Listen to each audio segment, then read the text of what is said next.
Hello dear students, welcome back to the channel. So today is day 51 of 75 hard challenge, जिसके अंदर हम question discuss करने वाले हैं chapter related to circles.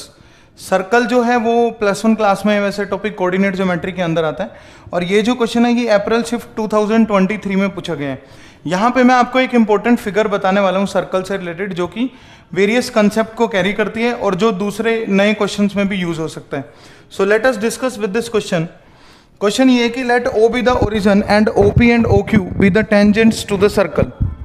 Circle पे OP और OQ दो टेंजेंट्स हैं और O सर्कल का origin, O is the origin. x² + y² - 6x + 4y + 8 = 0, ये सर्कल हमें गिवन है। At the point P and Q on it, if the circle of triangle OPQ passes through the point α, 1/2। देखो OPQ triangle का जो circle है वो α, 1/2 से पास होता है। अल्फा का वैल्यू हम लोगों ने निकालना है। अब वो इंपॉर्टेंट फिगर कौन सा, देखो ध्यान से। ये कोई भी एक सर्कल यहाँ पे हमें क्वेश्चन में गिवन है। एक पॉइंट बाहर से, मतलब एक पॉइंट है O ओरिजिन जो कि 0 0 है। 0 0 से इस सर्कल पे टेंजेंट बनाया, P पे आ रहा है एक, और एक टेंजेंट आ रहा है Q पे। ठीक है, ये काफी इंपॉर्टेंट फिगर है। उसके बाद OP और OQ be the tangents to the circle. Circle का इक्वेशन हमें गिवन है x² + y² - 6x + 4y + 8 = 0। आप सबसे पहले क्या करो, इस सर्कल का सेंटर पता कर लो। 2g का वैल्यू -6 है और g हो जाएगा -3। 2f का वैल्यू 4 है और f हो जाएगा 2। तो इसका सेंटर आया -g -f, इसका सेंटर होता है, तो ये बन जाएगा 3, -2। इस सर्कल के सेंटर की मैं अगर बात करूं, दैट इज नथिंग बट 3, -2। ये इस सर्कल का मैंने सेंटर पता कर लिया। अब गिवन क्या है, OPQ ट्रायंगल, ये रहा OPQ ट्रायंगल। अब एक प्रॉपर्टी होती है, जो सर्कल OPQ से पास होगा ना, जो सर्कल OPQ से पास होगा वो सर्कल सेंटर से भी पास होगा। और ये जो लाइन है OP, मतलब इसको मैं सेंटर OC जो लाइन है O से लेके C तक, वो उस सर्कल का डायमीटर बनेगा। It is the property. अगर आपको ये नहीं आती तो फिर ये क्वेश्चन सोल्व नहीं हो सकता। प्रॉपर्टी क्या है, फिर से देख लो।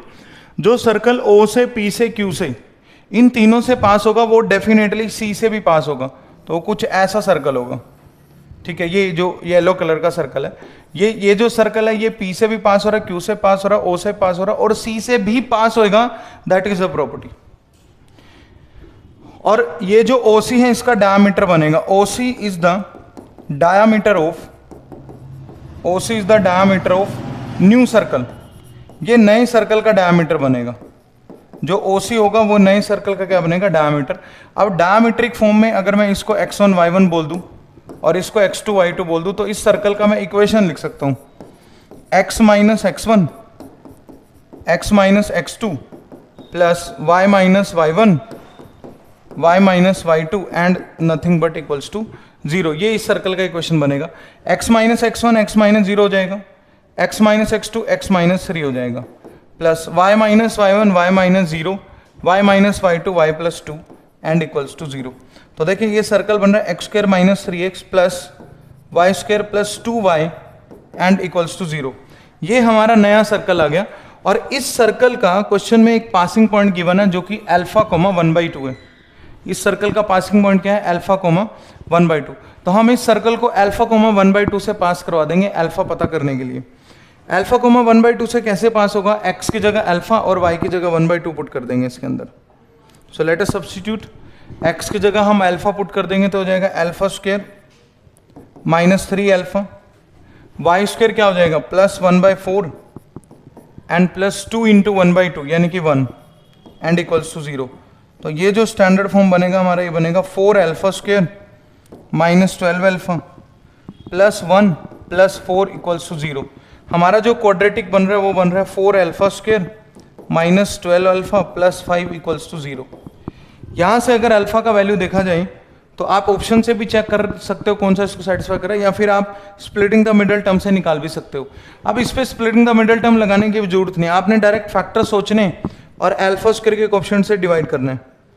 इसके पहले फैक्टर सोचो, इसके फैक्टर है -10 - 2, तो 10 और 2 हो जाएंगे, दोनों क्या हो जाएंगे, 10 और 2, और 4 से डिवाइड कर दो x² के कोएफिशिएंट से, तो एक आ जाएगा 5/2, एक आ जाएगा 1/2, 5/2, 1/2।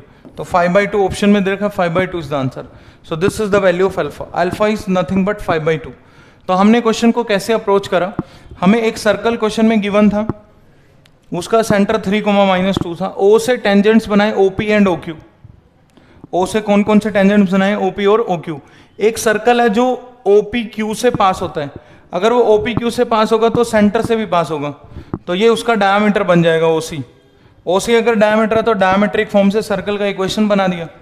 इक्वेशन बनाने के बाद इस सर्कल को अल्फा 1/2 से पास करवा के अल्फा बताना था, तो अल्फा 1/2 से पास करवा दिया, यानी x की जगह अल्फा, y की जगह 1/2 पुट कर दिया। तो फाइनली अल्फा में हमारे पास एक नया इक्वेशन आया, उसको सिंप्लीफाई करेंगे स्प्लिटिंग द मिडिल टर्म से, तो अल्फा का वैल्यू 5/2 एंड 1/2 आ जाएगा।